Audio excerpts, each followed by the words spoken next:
मोहतरम नाज़रीन, अस्सलाम वालेकुम वरहमतुल्लाहि वबरकातुहू। आप देख रहे हैं परवाज़ टीवी। परवाज़ टीवी खबरनामे में आप तमामी का खैर मक़दम है। तो आइए खबरों का आगाज़ करते हैं आज की हदीस मुबारक से। हज़रत अबू मूसा अशरी रज़ी अल्लाह अन्हु ने बयान किया कि नबी करीम सल्लल्लाहु अलैहि वसल्लम ने सुना कि एक शख्स दूसरे शख्स की तारीफ कर रहा है और तारीफ में बहुत मुबालगा से काम ले रहा था। तो नबी करीम सल्लल्लाहु अलैहि वसल्लम ने फरमाया कि तुमने इसे हलाक कर दिया, या ये फरमाया कि तुमने इस शख्स की कमर को तोड़ दिया। आगाज से कबल एक नजर डालेंगे आज की सुर्खियों पर।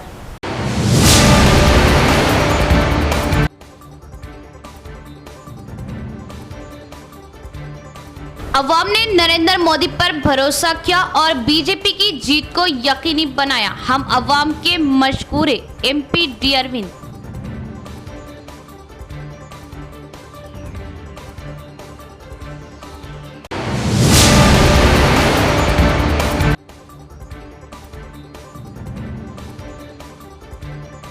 लोकसभा इंतखाबात में कुल 78 मुस्लिम उम्मीदवार मैदान में थे, जिसमें से 26 मुस्लिम उम्मीदवारों ने मुल्क भर में कामयाबी हासिल की।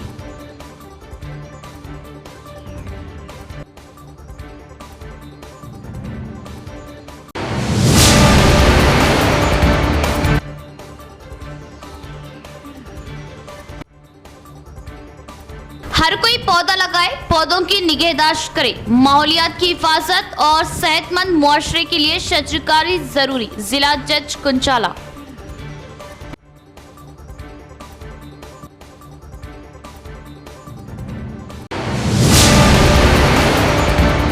अब खबरें तफसील से। जिले की अवाम ने लोकसभा इंतखाबात में कांग्रेस की साजिशों को मुस्तरद कर दिया।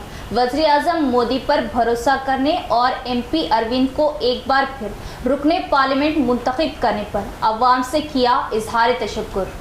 MP अरविंद धर्मपुरी और अर्बन MLA धनपाल सूर्य नारायण ने ज़िला मरकज़ में बीजेपी ज़िला दफ्तर में जीत के जश्न के हिस्से के तौर पर एक मीडिया कॉन्फ्रेंस का एहतमाम किया। इस मीटिंग में उन्होंने कहा कि कांग्रेस पार्टी ने इस इलेक्शन में मजहबी सियासत की है, लेकिन अवाम की अक्सरियत ने कांग्रेस की घटिया सियासत को देखा। उन्होंने यकीन दिलाया कि वो हमेशा हल्दी किसानों के साथ खड़े रहेंगे और इलेक्शन के दौरान किए गए वादों को पूरा करेंगे। उन्होंने बोधन शुगर फैक्ट्री का दोबारा आगाज करने की पूरी कोशिश करने का ऐलान करते हुए MLA सुदर्शन रेड्डी को सियासी मौका परस्त करार दिया। उनकी अपनी सनतें और एथेनॉल के कारखाने अवाम का भला नहीं कर रहे। उन्होंने सवाल किया कि अगर रियासती हुकूमत सयाहत की तरक्की के लिए काम करती है तो वो शुगर फैक्ट्री के बारे में बात क्यों नहीं कर रही। MP ने यकीन दिलाया कि वो मरकज से बात करके अपना ताउन देगी। हालांकि जिले में कोई स्टेडियम नहीं है और सरकारी जनरल अस्पताल की हालात खराब है। पार्टी रियासती लीडर P गंगा रेड्डी, जिला सदर दिनेश कोलाचारी, जिला कॉर्पोरेटर्स खैदीन दीगर भी मौजूद थे। రేపు పొద్దున ఓటు మీకే ఇస్తాం, కానీ ఇగో పంచుడు మొదలు పెట్టించారు మాతోటి. రాత్రి 11 గంటలకి 12 గంటలకి ఆరుమూరులో మొదలు పెట్టిర్రు. ఏం పంచుతుర్రా అంటే 200 రూపాయలట. ఏం చేసుకోవాలి 200 రూపాయలు? 200లకు ఏమొస్తుందండి? ఈయన అడిగినట రేవంత్ పంపినట 22 కోట్లు 21 కోట్లు పంపినట. అది వంచుడుగా అలా 70% వీళ్ళే వేసుకుపోయారు ఇలా నాయకులే. అది కూడా అందియాలి 200 కూడా చక్క.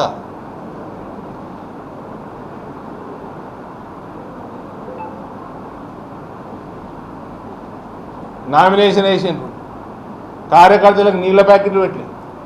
ఎండాకాలం నీళ్ళ ప్యాకెట్లు పెట్టలే కార్యకర్తలకి.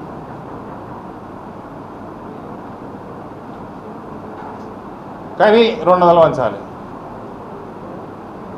నాకు ఆరుమూరుకి వెళ్ళి ఫోన్లు, తెల్లారి బాల్కొండకి వెళ్ళి ఫోన్లు, అన్న రేపు పొద్దున వంచడం మొదలు పెడుతున్నామే. నువ్వు దేనికోసం పనికొస్తావండి? ఏమైనా పని చేయాలి, ఇన్సెంటివైజ్ చేద్దాం, ఇండస్ట్రీని అట్రాక్ట్ చేద్దాం. నీ సొంత ఇండస్ట్రీలు కాదు ఇండస్ట్రీ అట్రాక్ట్ అంటే. రైతులకు పనికొచ్చే పని చేద్దాం. టైం వేస్ట్ ఎందుకు?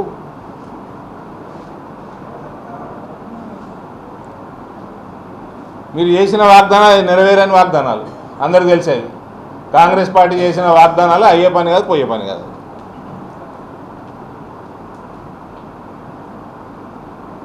కనీసం కేంద్రం బ్రహ్మాండమైన స్కీమ్స్ ఉన్నాయి, సబ్సిడీలు ఉన్నాయి, ఇండస్ట్రీ పెడితే ఉన్నాయి, ఇన్ఫ్రాస్ట్రక్చర్ డెవలప్ చేస్తే ఉన్నాయి. అది వాడుకునేటట్టు పెట్టుబడిదారులు అట్రాక్ట్ చేద్దాం. లేదు, ఏమీ చేసేది ఉండదు. కారు మీద బుగ్గు ఉండాలి, కారు కింద సైరన్ ఉండాలి. ఆడ మెడికల్ కాలేజ్ కడితే కట్టినావు, మరి స్టేడియం ఏది? నేను కట్టినా అని కాలేజ్ వేసుకొని తిరుగుతాడు. ఉన్న గ్రౌండ్ ఎత్తేవి. ఆ హాస్పిటల్ పోయినా నేను మొన్న కమ్మరపల్లి వాళ్ళు ఒకటి అటు పోతుంటే బాన్స్వాడ దిక్కు పోతుంటే యాక్సిడెంట్ అయ్యి అక్కడ ఉంటే పోయినా.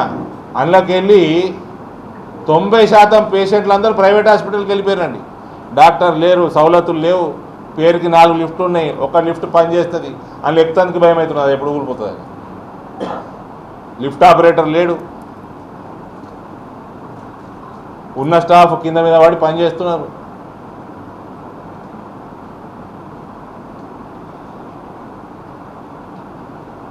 కొనుగోలు చక్కగా లేదు. మళ్ళా కొనుగోళ్ళల్లో మహేశ్వర్ రెడ్డి గారు మాట్లాడినరు, అందులో పెద్ద స్కామ్.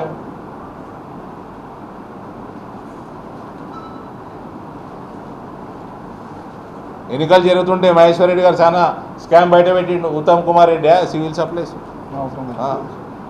వీళ్ళకి పైసలు సంపాదించుడు, సైరన్లు కొట్టుకున్నాడు తప్ప దేనికి పనికిరారండి. మళ్ళీ వాళ్ళ దాంట్లో కూడా అంత తెలిసిన వాళ్ళే కదా మాకు. డి శ్రీనివాస్ వర్గం అంటే వడదాటినకి, సురేష్ రెడ్డి వర్గం అంటే వడదాటినకి, ఒకటే నియోజకవర్గాన్ని 4 చైర్మన్లు ఇచ్చిండు, వేరే నియోజకవర్గాలు వేరే. लोकसभा इंतखाबात में कुल 78 मुसलमान मैदान में थे, जिसमें से 26 मुस्लिम उम्मीदवारों ने मुल्क भर में कामयाबी हासिल की।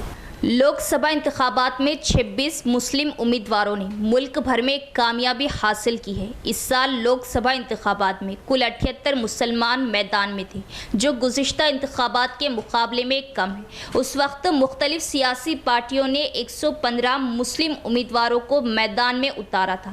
सहारनपुर से कांग्रेस के उम्मीदवार इमरान मसूद ने 64,542 वोटों के फ़र्क से कामयाबी हासिल की, जबकि कैराना से समाजवादी पार्टी की 29 साला उम्मीदवार इखराज चौधरी ने बीजेपी के प्रदीप कुमार को 69,116 वोटों से शिकस्त दे दी। गाजीपुर से मौजूदा MP अफजल अंसारी ने 5.3 लाख वोट लेकर इस सीट पर कामयाबी हासिल की, जबकि AIMIM के सरबराह असदुद्दीन ओवैसी ने बीजेपी उम्मीदवार माधवी लता को 3,38,087 वोटों से शिकस्त दी। लद्दाख में आज़ाद उम्मीदवार मोहम्मद हनीफा ने 27,862 वोटों के फ़र्क से कामयाबी हासिल की, जबकि एक और आज़ाद उम्मीदवार इंजीनियर रशीद ने जम्मू व कश्मीर की बारहमुला सीट पर 4.7 लाख वोट लेकर कामयाबी हासिल की।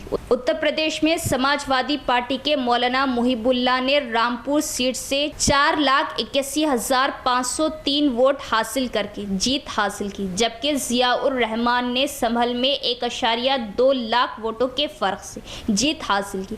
नेशनल कॉन्फ्रेंस के मियां अल्ताफ़ अहमद ने जम्मू व कश्मीर की अनंतनाग राजौरी सीट पर जम्मू व कश्मीर की साबिक़ वज़ीर आला महबूबा मुफ्ती के खिलाफ 2,81,794 वोटों से कामयाबी हासिल की। श्रीनगर में कामयाब NC उम्मीदवार आगा सैयद रुहुल्लाह मेहदी ने 3,56,866 वोट हासिल किए। मगरबी बंगाल की बहरामपुर सीट पर पहली बार इंतखाबात में हिस्सा लेने वाले मारूफ खिलाड़ी यूसुफ पठान ने कांग्रेस के खदावर लीडर और 6 बार के MP अधीर रंजन चौधरी को 85,022 वोटों से शिकस्त दी।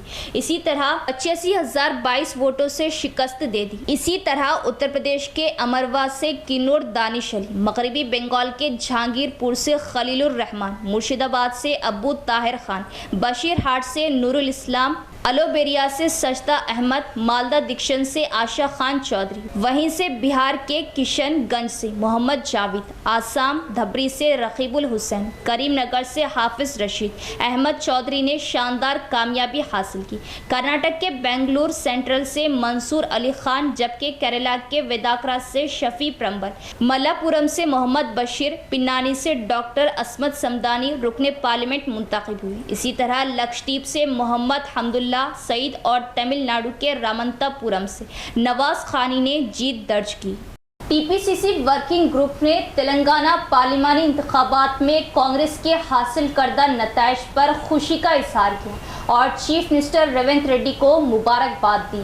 टीपीसीसी वर्किंग ग्रुप ने चीफ मिनिस्टर रेवंत रेड्डी को मुबारकबाद दी और पार्लियामेंट इंतखाबात में तेलंगाना में कांग्रेस को हासिल नताइज पर खुशी का इजहार किया। कांग्रेस पार्टी, जो पहले पार्लियामेंट में 3 सीटों तक महदूद थी, ने चीफ मिनिस्टर रेवंत रेड्डी की क़ियादत में 8 सीटों तक पहुंचने पर खुशी का इजहार किया। उन्होंने इस बात की सताइश की कि पीसीसी सदर और चीफ मिनिस्टर की हैसियत से रेवंत रेड्डी की कोशिशों के नतीजे में कांग्रेस ने 8 नशिस्तें हासिल की। इस प्रोग्राम में टीपीसीसी वर्किंग सदर महेश कुमार गौड़, हुकूमती मुशीर वी नरेंद्र रेड्डी, वेणुगोपाल, राज्यसभा मेंबरान अनिल कुमार यादव, एमपी उम्मीदवार एम रवि, फहीम कुरैशी, अनिल दीगर भी मौजूद थे।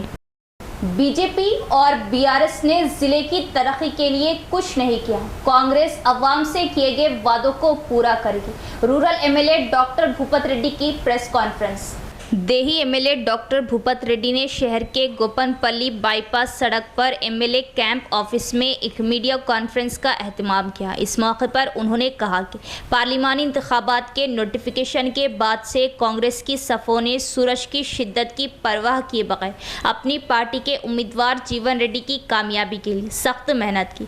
उन्होंने कहा कि कांग्रेस पार्टी इंतखाबात में किए गए वादों को ज़रूर पूरा करेंगी और कहा कि कोई झूठा ऐलान नहीं किया सिवाय अवाम को बताने की कि जीतने के बाद क्या करना है। बीआरएस पार्टी, जो बदउनवानी में फंसी हुई है, ने बीजेपी के साथ मिली भगत की और उन पर क्रॉस वोटिंग का इल्ज़ाम लगाया। पिछले 10 सालों में केसीआर खानदान को भीड़ घोटाला, मछली घोटाला, कालेश्वरम घोटाला, फ़ोन टैपिंग में बेकायदगियों के इर्तिकाब के लिए तनकीद का निशाना बनाया गया है। जब बीजेपी की बात आती है तो उन्होंने कहा कि सभी अवाम जानती है कि पार्टी ने जात पात और मजहबी सियासत को भड़काकर सियासी फायदा हासिल किया। एमएलए भूपत रेड्डी ने इस्तदा की कि अरविंद, जो दूसरी बार एमपी के तौर पर कामयाब हुए, दोबारा नजर नहीं आएंगे। इस मीटिंग में कांग्रेस कायदीन बी शेखर गौड़, एम गंगा रेड्डी, गंगा प्रसाद, दिगर कायदीन ने शिरकत की।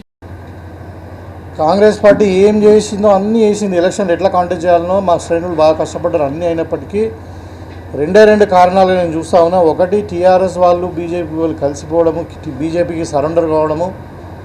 ఈ గోవర్ధన్ అనే వ్యక్తి ఎవరైతే ఉన్నారో ఆయన సీనియర్ లీడర్, మరి ఎట్లా మోసపోయిండో కేసీఆర్ చేతిలో. కానీ ఆయనకి ఇప్పుడు తెలిసి వచ్చినట్టు కేసీఆర్ అంటే ఏందో మొత్తం తీసి బండ కొద్దిగా అయితే మళ్ళీ లేవకుండా వేసారు, నడిమిర కొట్టారు ఇప్పుడు నిలబెట్టి. ఇంతకుముందు మేము లాస్ట్ ఎన్నికల్లో ఓడగొట్టి ఖాళీర కొట్టినాము, ఇప్పుడు నడిమిర కొట్టేసి వీళ్ళు మొత్తం లేవకుండా డిపాజిట్ పోయి మొత్తం 1 లక్ష కూడా ఓట్లు రాలేదు టీఆర్ఎస్. మాకు ఇచ్చిన సమాచారం మేము బూతుల చూసాం కదా, మొత్తం వాళ్ళు బీజేపీ ఓట్లేమని చెప్పడం జరిగింది. అంటే ఒక ప్రధాన కారణం కాంగ్రెస్ ఓడిపోవడానికి నిజామాబాద్ పార్లమెంట్లో ఏంటంటే టీఆర్ఎస్ అనే పార్టీ కంప్లీట్గా బీజేపీకి లొంగిపోవడం వల్ల వాళ్ళ ఆస్తులు కాపాడుకోవడానికి, వాళ్ళ అవినీతిని నుండి బయటపడడానికి మోడీతో ఒప్పందం చేసుకున్నారని మేము ఆరోపిస్తున్నాం. అది వాస్తవం కూడా. రెండవది ఏంటంటే బీజేపీ వాళ్ళు ఓట్లు అడిగిరు. మేము చాలా సందర్భాల్లో ఎన్నికలలో మా ప్రచార సభలలో అడిగినాం, అయ్యా మోడీ గారు మీరు చెప్పిన వాగ్దానాలు ఏదైనా ఫుల్ఫిల్ చేసినా చెప్పండి. అప్పుడు 15 లక్షల ఒక్కొక్క పేద కుటుంబానికి ఇస్తామన్నారు, 2 కోట్ల ఉద్యోగాలు ఇస్తామన్నారు సంవత్సరానికి. మరి అదేవిధంగా రైతుల ఆదాయం డబుల్ చేస్తామని ఇవన్నీ చేసి ఉంటే చెప్పండి అడిగినాం. అరవింద్ గారిని కూడా అడిగినాం, అయ్యా నువ్వు 5 ఏళ్ళు నువ్వు గెలిచినావు, మరి నీ పసుపు బోర్డు ఎక్కడున్నది, పేపర్ మీదనే ఉన్నది, మరి అదైతే ఇంకా కాలేదు, మరి నువ్వేమైనా పనులుంటే చేసి చెప్పి ఓట్లు అడిగమని అడిగినాం. ఆ రోజు వాళ్ళు ఏం చెప్పి 5 ఏళ్ళు ఏం చెప్పినరో ఏం చేసినరో చెప్పలే. పోనీ గెలిచిన తర్వాత తెల్లారి ఏం చేస్తావా అంటే దానికి చెప్తాడు. ఒకటే వాళ్ళు ఓట్లు వేయడానికి కారణం ఏంటంటే ఈ మతాలను రెచ్చగొట్టి సమాజాన్ని విడగొట్టి ఇంకొక అంటే ఈ సమాజంలోనే మైనారిటీస్కు దీనికి వ్యతిరేకంగా రెచ్చగొట్టి హిందువులంతా కూడా రెచ్చగొట్టి హిందూ సమాజాన్ని రెచ్చగొట్టి దాని కులాల మధ్యన చిచ్చుపెట్టి మతాల మధ్యన చిచ్చుపెట్టి ఓట్లు దండుకున్నారు తప్పితే వాళ్ళు చేసింది ఏం లేదు. నేను నిజామాబాద్ జిల్లాలోనే చెప్తున్నా, వాళ్ళు బీజేపీ వాళ్ళు 5 సంవత్సరాల్లో ఏమైనా చేసింది ఉంటే చెప్పానండి. పోనీ వాళ్ళు అరవింద్ గారు గెలిచిరు, ప్రజల నిర్ణయం, ప్రజాస్వామ్యంలో ప్రజలే అంతిమ నిర్ణేతలు కాబట్టి ఖచ్చితంగా ప్రజల యొక్క నిర్ణయాన్ని మేము గౌరవిస్తాం. ఇవాళ అరవింద్ గారిని అభినందిస్తున్నాం కూడా, ప్రజల చేత ఎన్నుకోబడ్డాడు కాబట్టి దాంట్లో అనుమానం లేదు. కానీ ఇవాళ గెలిచినావు కదా, నీ ప్రణాళిక అయింది. ఇవాళ పోనీ ఇప్పుడు ఇంతకుముందు 5 ఏళ్ళు ఏం చేయలేను, ఈ 5 ఏళ్ళు ఏం చేస్తావా అంటే దానికి కూడా సమాధానం లేదు. ఇక కనిపించకుండా తిరుగుతాడు. ఇక मस्जिद इस्लामिया में समर क्लासेस का इख्तितामी प्रोग्राम इंतजामी कमेटी ने शिरकत करते हुए हिम्मत अफजाई की और तलबा व तालिबात को इनामात से नवाजा। मौलाना अब्दुल क़य्यूम शाकिर क़ासमी का बयान। मौलाना अब्दुल क़य्यूम शाकिर क़ासमी जनरल सेक्रेटरी जमीयतुल उलमा इमाम व ख़तीब मस्जिद इस्लामिया व ख़ादिम दारुल उलूम सईदिया ने अपनी पूरी टीम मौलाना अबरार क़ासमी, मौलाना सोहेल क़ासमी, मौलाना इंतसार क़ासमी, मुफ्ती माजिद क़ासमी, मुफ्ती मुबीन क़ासमी, मौलाना एजाज़ क़ासमी, मौलाना अरशद अली क़ासमी, मौलाना रिजवान क़ासमी, हाफिज़ फैयाज़ मखदूम, हाफिज़ राशिद के साथ मिलकर पूरे शहर में गरमाई तालीम का एक ट्रेंड चलाया। अल्हम्दुलिल्लाह सैकड़ों की तादाद में तलबा व तालिबात थे। मोहल्ला इस्लामिया, मोहल्ला मालापल्ली, मोहल्ला फुलांग, मोहल्ला धर्मपुरी व दिगर इलाकों में गरमाई तालीम से इस्तिफ़ादा किया। तलबा को तजवीद के साथ नाज़िरा कुरान व हिफ्ज़ कुरान मजीद के अलावा अक़ायद इस्लाम, सीरतुन नबी सल्लल्लाहु ताला अलैहि वसल्लम, अस्कार, नमाज, मसनून दुआएं वगैरह हिफ्ज़ याद दिलाए गए और बाज़ाब्ता इम्तिहान लेकर उनको इनामात, मेडल्स, मोमेंटोस से नवाजा गया, जिस पर शहर निज़ामाबाद के मोअज़्ज़िज़ीन ने शिरकत करते हुए दारुल उलूम सईदिया और तमाम ज़िम्मेदारान की खिदमत को सराहा। इस प्रोग्राम में मोहम्मद मेराज अली, सदर इंतज़ामी कमेटी मस्जिद इस्लामिया, मोहम्मद यूसुफ साहब, मालिक आरजू ज्वेलर्स, अब्दुल खदीर मोतमद मस्जिद इस्लामिया, हाफिज़ मुसैब खान, मालिक महफिल होटल, मोहम्मद इमरान शरीफ, शेख रफ़ीक, शेख सलमान, मोहम्मद अमरोज़, मोहम्मद सिकंदर खान, हाफिज़ मोहम्मद मोहसिन, मोहम्मद इमरान व दीगर अहलियान मोहल्ले ने शिरकत की। अम्मी का नाम क्या है? हमारे नबी के अम्मी का नाम बीबी आमिना है। हमारे नबी के नानी का नाम क्या है? हमारे नबी के नानी का नाम बरवा मुंतज़िर है। हमारे नबी कहाँ पैदा हुए? हमारे नबी मक्का मुकर्रम में पैदा हुए। हम कौन हैं? हम मुसलमान हैं। हमें किसने पैदा किया? हमें और हमारे माँ बाप और आसमानों और ज़मीनों और तमाम मखलूक़ात को खुदा ताला ने पैदा किया। फरिश्ते कितने हैं? फरिश्ते खुदा ताला की फरिश्तों की गिनती कोई नहीं जानता। फरिश्ते बहुत है और उनमें से 4 फरिश्ते मुकर्रब और मशहूर है। माहौल को सरसब्दो शादाब, खुशगवार और आलूदगी से पाक रखने के लिए आलमी यौम माहौलियात के तहत हरिताहारम प्रोग्राम जिले अदालत के अहाते में मनाया गया। जिला जज सुनीता कुंचाला ने की शिरकत और पौधे लगाए। शहर के ज़िले अदालत के अहाते में क़ानूनी खिदमत अथॉरिटी के सेक्रेटरी सीनियर सिविल जज पद्मावती की क़ियादत में आलमी यौम माहौलियात मनाया गया। तंजीम चेयरमैन डिस्ट्रिक्ट जज सुनीता कुंचाला मेहमान खुसूसी शिरकत की और उन्होंने कई विकला को पौधे तकसीम किए।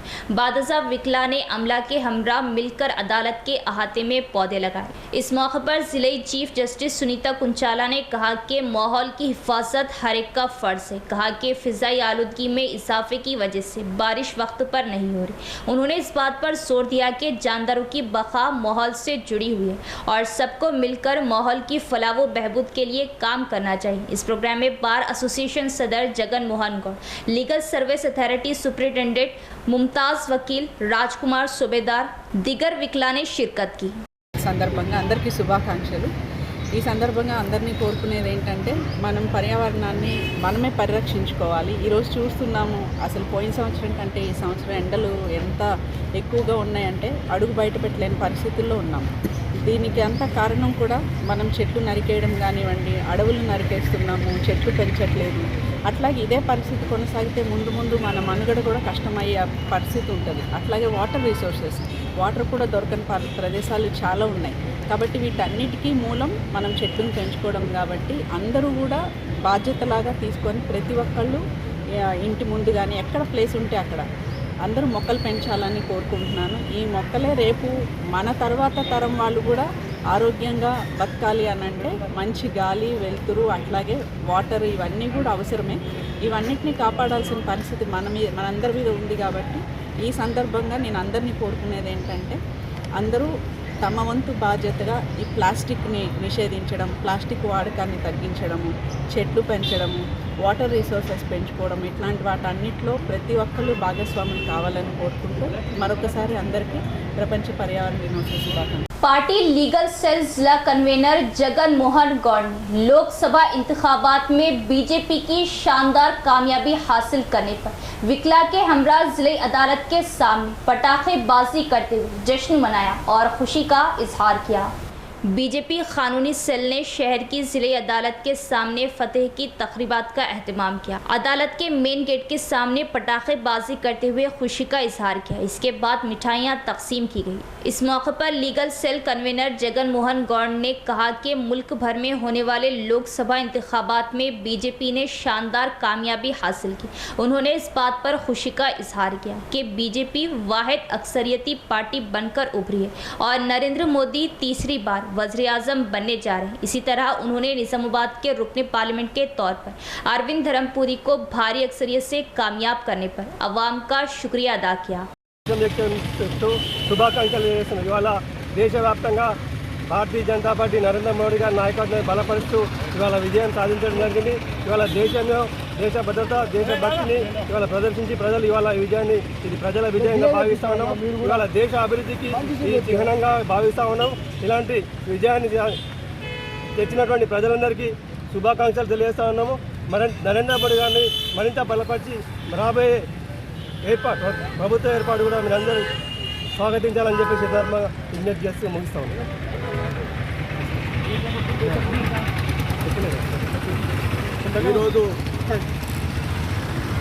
ఈరోజు యావత్ భారతదేశం ఎదురు చూస్తున్నటువంటి క్రూషియల్ ఎన్నికలు కూడా భారతీయ జనతా పార్టీ కైవసం చేసుకుంది. సింగిల్ లార్జెస్ట్ పార్టీగా భారతీయ జనతా పార్టీ భారతదేశంలో ఏర్పడింది. దాంతోపాటు ఎన్డీఏ గవర్నమెంట్ నితీష్ గారు చంద్రబాబుతో కలిసి అతి 2-3 రోజుల ప్రభుత్వం ఏర్పాటు చేయలేకపోతుంది. యావత్ దేశ ప్రజలకు అందరికీ కూడా మా న్యాయవాదుల తరఫున ధన్యవాదాలు తెలుపుతూ ప్రతి ఒక్కరికి ఓటు వేసిన వాళ్ళందరికీ కూడా ధన్యవాదాలు తెలుపుతూ అట్లాగే నిజామాబాద్లో 1,13,000 మెజార్టీతో అరవింద్ గారు గెలిచిండ్రు. వాళ్ళ తరఫున కూడా భారతీయ జనతా పార్టీ తరఫున న్యాయవాదుల తరఫున దేశ ప్రజలకి నిజామాబాద్ ప్రజలందరికీ కూడా శుభాకాంక్షలు తెలియజేస్తూ రాబో కాలంలో మరిన్ని ఎన్ని కుట్రలు చేసినా అదర్శ ఇండియా కూటమి దేనికి కూడా నెగ్గకుండా మరొకసారి మూడోసారి జవహర్లాల్ నెహ్రూ తర్వాత రెండోసారి ప్రధానమంత్రి నరేంద్ర మోడీ గారి మూడోసారి ప్రధానమంత్రి కాబోతున్నారు. దీని సందర్భంగా యావత్ దేశ ప్రజలకు నిజామాబాద్ ప్రజలకు కూడా శుభాకాంక్షలు తెలియజేస్తున్నారు. निजामाबाद शहर में अफसोसनाक वाकया, क्रिकेट खेलने के दौरान विनायक नगर के एक नौजवान की हार्ट अटैक से मौत। तेलंगाना निजामाबाद शहर में क्रिकेट खेलने के दौरान हार्ट अटैक आने से एक नौजवान की मौत हो गई। ये अफसोसनाक वाकया निजामाबाद के विनायक नगर में चारशंबे को पेश आया। तफसीलात के मुताबिक निजामाबाद ज़िला हेडक्वार्टर के गौतम नगर का रहने वाला 30 साल विजय अपने दोस्तों के साथ तफरी के लिए शहर के विनायक नगर में वाक़ अम्मा वेंचर में क्रिकेट खेलने गया। विजय वहाँ क्रिकेट खेलते हुए अचानक ढेर हो गया, जिस पर उसके दोस्तों ने उसे निजामाबाद के सरकारी अस्पताल ले जा रहे थे कि रास्ते में ही उसकी मौत हो गई। डॉक्टरों ने बताया कि हार्ट अटैक की वजह से विजय की मौत हो गई। इख्तिताम से कबल एक नज़र डालेंगे आज की सुर्खियों पर।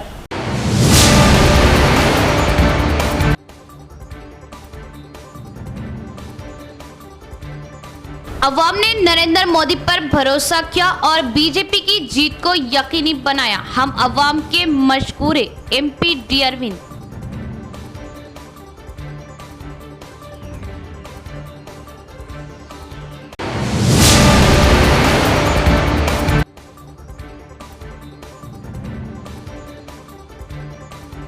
लोकसभा इंतखाबात में कुल 78 मुस्लिम उम्मीदवार मैदान में थे, जिसमें से 26 मुस्लिम उम्मीदवारों ने मुल्क भर में कामयाबी हासिल की।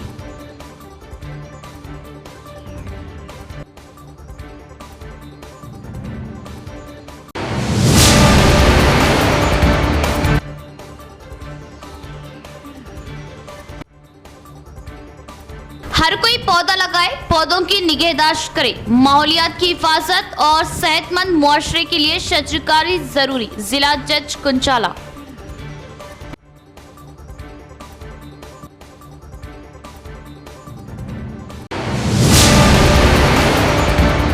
तो ये थी खबरों की तफसील। इंशाअल्लाह मजीद खबरों के साथ फिर मुलाकात होगी। तब तक देखते रहे परवास टीवी। अब दे इजाजत, अल्लाह हाफिज।